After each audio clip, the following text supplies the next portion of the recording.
नमस्कार दोस्तों। 6 फरवरी 2023 की बात है। सुबह का समय था। करीब 4:17 हुए थे। तुर्की और सीरिया में एक भूकंप ने दस्तक दे दी। पल भर में सब कुछ नष्ट हो गया। चारों तरफ सिर्फ चीख पुकार, हाहाकार मच गया। कई इमारतें ध्वस्त हो गई। पल भर में सब कुछ तबाह हो गया। कई परिवार के परिवार ही खत्म हो गए। कुछ नहीं बचा। आंसुओं का सैलाब ही सैलाब था।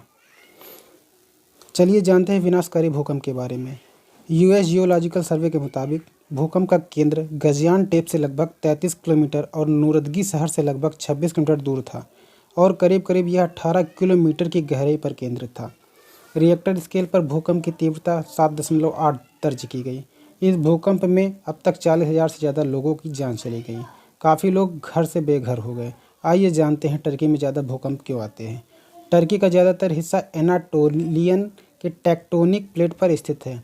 यह प्लेट यूरेशिया और अफ्रीका के साथ साथ अरबी टेक्टोनिक प्लेट के बीच में स्थित है।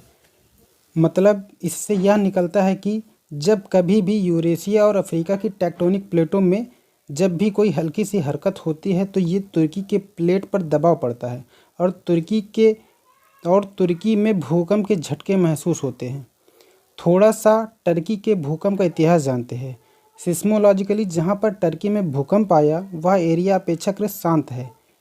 इससे पहले वहाँ पर 1905, 1945, 1986 और 1998 में भूकंप आए हैं। चलिए जानते हैं आसान भाषा में भूकंप किसे कहते हैं, भूकंप कब आते हैं, कारण क्या हैं, भूकंप आने पर हमें क्या क्या सावधानी बरतनी चाहिए। जब कभी भी पृथ्वी की सतह पर कंपन होता है या धरती हिलती है तो उस घटना को ही अर्थक्वेक या भूकंप कहते हैं। ज़्यादातर कंपन आम लोगों को महसूस ही नहीं होते हैं और किसी तरह का मानव जीवन का कोई नुकसान ही नहीं होता है। भूकंप की तीव्रता रिएक्टर स्केल से नापी जाती है। जिस भूकंप की तीव्रता 2 या उससे कम होती है उसका इफेक्ट ना के बराबर होता है। जिस भूकंप की तीव्रता 5 होती है वह वस्तुओं के गिरने से क्षति पहुंचा सकता है। जिस भी भूकंप की तीव्रता 6 से अथवा उससे अधिक होती है वह बहुत शक्तिशाली होता है और जिस भूकंप की तीव्रता 7 से अधिक होती है वह सबसे ज़्यादा विनाशकारी होता है। इसी तरह 26 जनवरी 2001 को गुजरात में भी 6.9 की तीव्रता वाला भूकंप आया था। जब भी कभी भूकंप आता है तो पाइपलाइनें, विद्युत स्टेशन, संचार लाइनें, फूड चेन, सड़कें सभी बाधित हो जाती हैं। चलिए भूकंप से बचने के लिए कुछ ज़रूरी उपाय जान लेते हैं। भूकंप जब भी आता है तो लोग बहुत ही घबरा जाते हैं। निर्णय लेना बहुत ही मुश्किल हो जाता है। भूकंप आते ही घर से बाहर निकलकर किसी खुली जगह पर जाना चाहिए। अगर गली सकरी है तो दोनों तरफ बहुमंजिला इमारतें हैं तो मैदान की तरफ जा सकते हैं। घर से बाहर निकलकर कभी भी बिजली के खंभे या पेड़ पौधों के नीचे ना खड़े हों।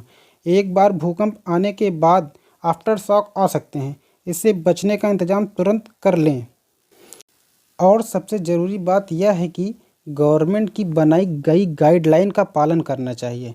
पैनिक होने से बचना चाहिए। टर्की में भूकंप का असर सर्वाधिक 10 शहरों का हुआ। इन शहर के नाम इस प्रकार हैं: कहमारमारस, हैटे, गाजियानटेप, ओस्मानिये, अदियामान, सनली उर्फा, मलेटिया, अदाना, दियार बाकिएर और किलिस। जबकि सीरिया में अलेप्पो, लटाकिया, हामा और टार्टस में भूकंप के कारण तबाही हुई है। अक्सर भूकंप बहुत ही विनाशकारी प्रभाव वाले होते हैं। पर्वतीय क्षेत्रों में भूकंप भूस्खलन या लैंडस्लाइड से बहुत बड़ी तबाही को जन्म दे सकते हैं।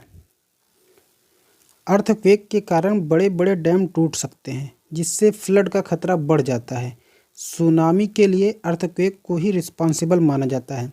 भारत, जापान, श्रीलंका में 2004 में सुनामी के भयंकर परिणामों को पहले ही सबने देखा है। अर्थक्वेक से हमारे इंफ्रास्ट्रक्चर डिस्ट्रॉय हो सकते हैं। यह बड़ी बड़ी बिल्डिंग, घर, सड़क, रेल की पटरियों को बर्बाद कर सकते हैं। जब भी कभी विश्व में किसी भी भाग में कोई आपदा आती है तो भारत सबसे पहले उन सब की मदद करता है और इस बार भी ऐसा हुआ है। भारत ने तुर्की और सीरिया की मदद के लिए ऑपरेशन दोस्त शुरू किया है। ऑपरेशन दोस्त 2023 में तुर्की सीरिया भूकंप के बाद 6 फरवरी 2023 को सीरिया और तुर्की की सहायता के लिए भारत सरकार द्वारा शुरू किया गया निरंतर खोज एवं बचाव अभियान है। इसी तरह 2015 में नेपाल में जब भूकंप आया तब भारत ने ऑपरेशन मैत्री शुरू किया था और नेपाल की मदद की थी।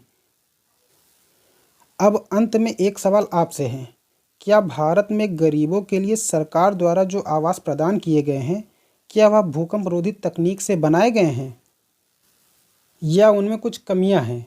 अपनी राय कमेंट बॉक्स में ज़रूर दें। चैनल को ज़्यादा से ज़्यादा लाइक एंड सब्सक्राइब करें।